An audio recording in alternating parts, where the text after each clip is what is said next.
everyone, Rossana here with your coverage of the Liz Flint 2016 Spring Poker Classic Series here at Hustler Casino. We are in day 2 of the 500K, which is the largest event of the series. Joining me right now is Will Wolf, who is bringing in a top 10 stack for today. How are you doing, Will? I'm doing great. I'm very excited to come into a day 2 having a lot of chips. It's a nice, refreshing change of what I'm used to. Yeah, you're coming in today with over 100 big blinds. You're totally cool. And I might have Facebook stalked you a little bit, but I saw a post where you had like 400K in the 3,000 big blind, and which is huge. And you said, quote, "Things have been going my way all day long." Yeah. So can you elaborate on that? What were some significant hands that happened? Let's see. Well, basically all the significant pots I was in, with the exception of one, I won all of them. So I won probably 6 out of the 7 big pots I was in.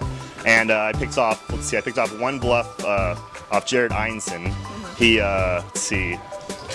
Oh, I raised the button. He 3-bet the small blind. I king jack of hearts. I called. We're both pretty deep. Flops ace queen queen 1 heart. He bets, so I call with straight draw. It's a good hand to float with backdoor hearts. So the turn was a jack. So I turned showdown along with my straight draw, which it's basically a bluff catcher at this point. He barrels again big, and at this point I'm thinking the only aces he can really have is like ace king or really nutted aces, not because my range is pretty strong for the most part. He barrels big again, I call, and then the river is like a 4 total brick, and he bets huge on the river. And I'm thinking now he cannot have an ace, because if he had an ace he'd bet maybe 60% pot or 50% pot, not like 80% pot or something. So I thought about it for probably 2-3 minutes and called, and he just had total air. So I won that one. That was my first significant one. Yeah. And then just a lot of spots like close to the bubble where I was able to just take advantage of people trying to make the money and that kind of thing. That's where I got most of my chips in general, was getting closer to the bubble. So.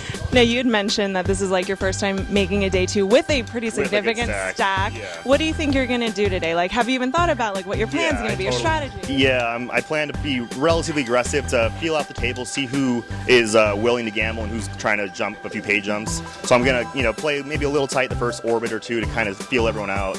And then once I have that done, I'll pick on the tighter players and maybe only have nutted hands against the aggressive players who are playing back at me. So. Well, you heard it here, people. That's how you play against him. Do you get a chance to look at who's at your table yet? Do you do that, or what else do you do to prepare for these day 2s? I didn't actually look at who's at my table today. Normally I do, but I don't know. I'm gonna feel it out, kind of thing, and just see how everyone. You're like, I have over 100 bigs. Who cares? Yeah, chips are very significant deep in a tournament. Very significant. So, because people can go broke, but I can't. Early, All right. Well, good luck today, Will. If you want to follow everything going on in this event, just head on over to hustlercasino.com and look for the live vlog.